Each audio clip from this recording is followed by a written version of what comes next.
Now, Akwaba and Faumbra Gun and Sem TV GH so. What friend me, Adjoa searching. COP Osman Abdul Razak, the National Security Coordinator. A human won't mean ya fatu or nako. Interior Minister of the Republic of Ghana. Era Muntaka, me himself wo ye juma. I trust the juma wo ye me bo abaso. Me kasa wo nya juma na ma brenya me. O wa ye juma, but se juma ne de adru no muntimi ya munjai. Na mu fanto na munko. Aban ne ye adwuma papa. Aban ne bɔ ne ho mɔden e wo se ye de time ne ye bibia bɔ aban na ba so kyerɛ policies aban ne ye mu se ne be ya Ghana fo benya so mfa so no man ne timi etumpon no. Security is becoming another problem for which we know say na nye problem o Ghana. Ese se wo ne akokɔ da ye mpre ne dabre. Ne dabre ekitue bi. Munim NPP foi data. Munim di omutimi ye. Sometimes I say me I know the capabilities of the NPP and minim the NPP betimi aye nya wasase we so. And minim di omaye da. And intina ama me hu di ombetimi aye. Kidnapping started that way. Nipa kunkum na started that way. That be na shase wo Ghana. Ayos omuko position there 4-5 months ya na shade na started. Ghana ha yeti Ghana ha nipa kum started that be. Even akufo ado no ye nipa boni ni kro obedi mampani nipa boni sem fie nwotwe kra no ba bi na na otise ye kunkum nipa ba bi o wa na sunyane abesim die bi e wa abeti ba bi o wa abeti mienu bi rampantly started that be. National Security Coordinator DCOP Abdul Osman Razak. Adwuma no ntimi nya jai. Security has never become a challenge, especially interior ministry na ye interior no in charge. We defense minister ni mo hwe. We the mean come and bo amase because we o man bo amenye na adwuma. When it comes to internal security matters, the interior minister, that is Honorable Muntaka, only the National Security Coordinator. And then many people come something I also say a trans account once you come ni passa say. You kidnap ni passa say. Edman muntimi ya mu fa edman nto mu fa edman command your edman ma mo no fa mo before enye titles no e de na mo so no ni V8 no. What is e na mo ye offices wo e na mo ye Ghanaians are not happy sa trend na asase e ba no me hu emwa muntimi nya adwuma na mumfa adwuma ne nto na munko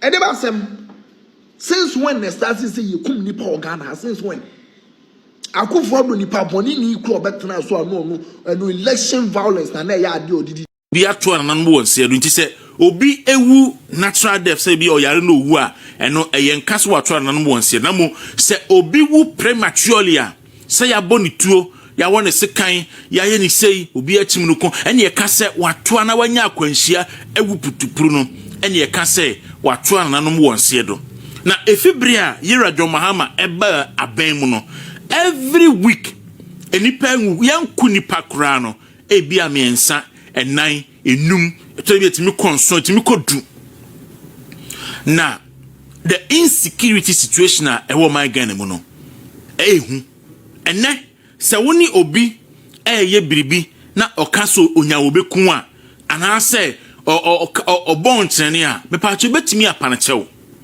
because etu a ewon krofo nsem ewo Ghana sesia no ehu pa etu a ewon krofo nsem ewo man mu sesia no ehu and gradually Ghana is becoming a failed state because ene okọ up north a yenim se ba bi ti se boko enye ene na boko conflict e hyase ache edeti way back to Nkrumah Breso 1958 no nyina na conflict hyase wo boko in fact etimi kokra beyond Nkrumah ene didi mua aba besi ene na edie na aba Emma fe de boku conflict yi aginsem e de ne ba ya afe de ne ye kunipa tochum e oboko. In fact, I'm even told say cases are yen report wo ha no more than that, because and ekwa de do stage ye kunipa ni bi kura no a yenka yen report it. Ye won crofo oboko each and every day amoma a report and ema e koso. And some of us me ayana me pese me kan wasen bebre because obi anim say ye ho asi wo say ye be ya adwuma boy Dr. Mahmoud Bawumia and ye nim propaganda and crofo ye ti Bawumia e was sa enclave no. And sometimes one you careful no one cancel one can yi pa ye crofo be ka kujana me bia ka say Bawumia kra na asoma ye say ye ma me ka ensem a ye ka no nti ana me ye careful say boko ensensem no eba.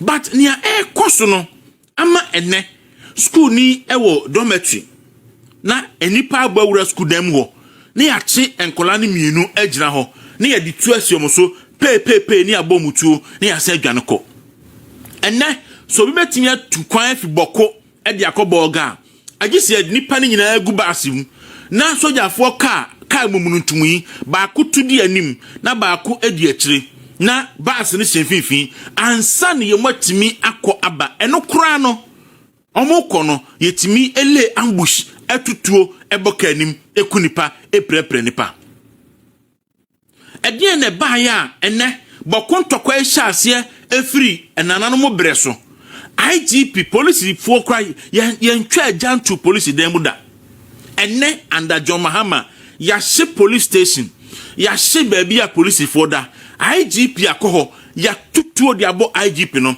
nyame enedi ne ho afofie anka tuo no kan no anka wuye. In fact that very day etuo kan police ni ba ko emo prae etiene menyi ni da se ora tete yehunu IGP obetu ne nan se okoboko ene ne potam ne obi akokasa ene so police for MIA report or say look the people are now policing us because police for here is them and they nipa na ekura tuo no enema bonten sophisticated weapons and mukura e oboko and the importemu ya ti list o na boat na poku enka one of John Mahama favorite am wa kire yen onipa o ye John Mahama appointee a oso no na supply tuo e oboko me yadiku nipa enyeme na me kan sa issue no a subject before the court and they will go and say it there but yenya list o na poku o ye NDC ni na o ye John Mahama boy etna TV so e ka kire say ora John Mahama appointed onipa ankwohwe small arms so say ono ene supply tuo edema entome ye de kontokwa e oboko na boko semi aya mafedi atrahye ababedu asantememu ema me no ka say asantememu nsu kusasi hene a oho yakuno. Can you for once imagine say Anke Kufuado a president Bawumia a vice president nank ye kukusasi for hene was ewo Kumasi. Can you imagine ni ebesi wo my Ghana mu ene ensem a NDC for beka?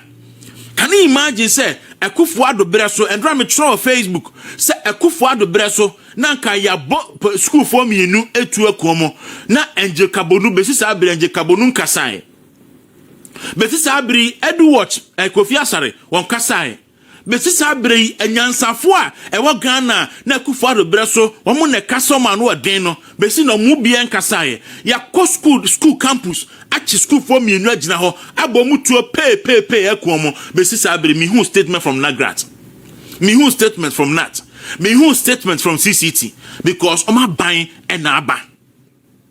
Oma buying aba and to see no evil, hear no evil, talk no evil. Because and this were bemo. And the peace council maintain monka. And then a soft one penny for any civil society for ye dear Kufuado atemina and no bias wa ye dean. Na eba ne saying and the abedu baby ye doing. Boko for kusasi for ene mamprusifoɔ bimobafoɔ ne konkonbafoɔ ne ade na me kan tokwa ehia anya no but yenya a reckless leader to say yera John Dramani Mahama why ye president pen na why ye commander in chief of the Ghana Armed Forces pen na onim nia oyemu bi enim because me the highest amako in terms of political leadership say me ye unit committee